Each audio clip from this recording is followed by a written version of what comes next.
What's up, people? So we're talking some boxing again. This time, something that Floyd did in his video brought me to a question that I asked myself. If you look at this here, this is BoxRec. This is their pro boxing ratings. You can see that right there above. I'm pretty sure people can see that. That's right there. And in this case, we're looking at pound for pound ratings for active and inactive fighters. Pretty much the pound for pound ratings for fighters, of all time. All right? Floyd is number one, like he pointed out. Manny Pacquiao is number two. But look at this. Also, we have Carlos Monzon, Muhammad Ali, Bernard Hopkins, and the rest of the guys that Ellie Seckbach talked about, right? Now, when, Floyd is at present inactive or retired, and Manny Pacquiao is an active fighter. Now, I had to scroll all the way down this list to find the next active fighter, which is Saul Canelo Alvarez at number 49, as you can see, and Terence Crawford at number 50. Gennady Golovkin, he's at number 67, okay? Now, here's the interesting thing about this. If I click on active here, okay, and I decide to look at the list of active fighters and their pound-for-pound status, I get something totally different, all right? Something totally different. I want you guys to probably suggest to me why that is so. So when we look at the active fighters, and you can see it's active here, we can see it's pound-for-pound, pro boxing ratings, pound-for-pound world, right? You can see here that Saul Canelo Alvarez suddenly comes up as number one, right? Terence Crawford is number two. Remember, this was number 49 on an all-time pound-for-pound list, and Terence Crawford at number 50, okay? And Manny Pacquiao's way down at number 10. So I asked myself, how the hell did he go from number 2 to number 10, and Alvarez and Terence Crawford, they go from number 50 and 49 to 1 and 2. It's like almost like an inversion, right? How?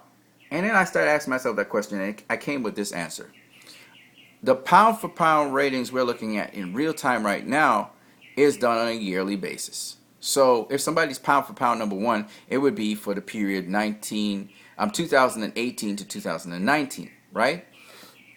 So that kind of makes sense. And when you look at it that way, this is what comes up. So if you look at Saul Canelo Alvarez, for example, I'm going to try and go through this as quickly as possible. And you look at his fights, he had, in the year, he had a rematch with Gennady Golovkin, as you can see there. And then he had a stay busy fight with Rocky Fielding. And then he had a unification with Daniel Jacobs, all of which he won, as you can clearly see. And with Rocky Fielding, he was able to stop him. And Rocky Fielding, as you can see, also had a title, a paper champion title, but nonetheless, he had a title. So all were championship matches, which had titles available to them. So that kind of makes sense. And if you look at Manny Pacquiao, okay, 2018 to 2019, he also had 3 fights, right? Let me click on it again. He also had 3 fights. And when we look at those 3 fights, he had a championship fight, a paper championship fight against Lucas Matisse. And that paper championship fight, he was able to beat him, knock him out, kind of like what Canelo did.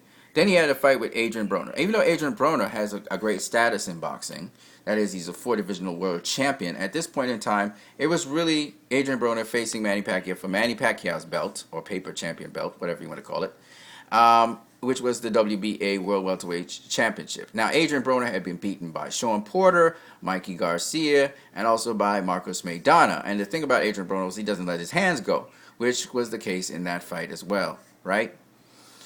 But he's still a name. He's a significant name in boxing and a really credible boxer.